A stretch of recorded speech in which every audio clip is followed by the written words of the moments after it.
आया है, तो इस मामले में ईडी संज्ञान लेके कार्रवाई क्यों नहीं कर रही?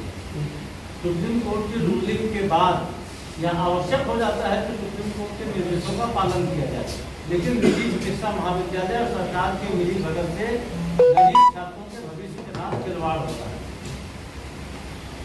अप्रवासी भारतीय छात्रों के निजी मेडिकल कॉलेजों में प्रवेश के बारे में आप समाचार देख रहे होंगे। राज्य सरकार ने कल 24 सितंबर के बाद हुए एडमिशन के 45 छात्रों की लिस्ट जारी की है। मुझे लगता है 24 सितंबर के बाद सुप्रीम कोर्ट का आदेश स्वयं लागू हो गया है।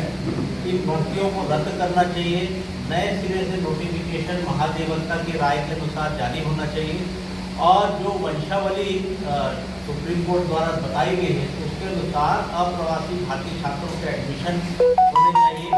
इस स्थिति में यदि अप्रवासी भारतीय छात्रों की सीटें नहीं भरती हैं तो उसको ओपन कोटे में देकर मेरिट के आधार पर ये भर्ती होनी चाहिए।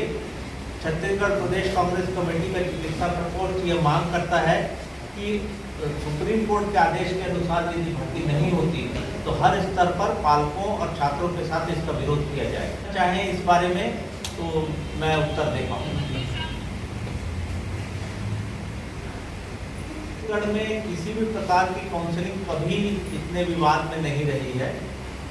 सब ये कहते हैं कि कहीं न कहीं विवाद की स्थिति है, लेकिन इस बार जो एडमिशन हुए हैं वो 2018 और 21 के नोटिफिकेशन के अनुसार हुए हैं। 24 सितंबर को सुप्रीम कोर्ट के निर्णय आने के बाद भी राज्य सरकार उसको लागू करने को तैयार नहीं थी।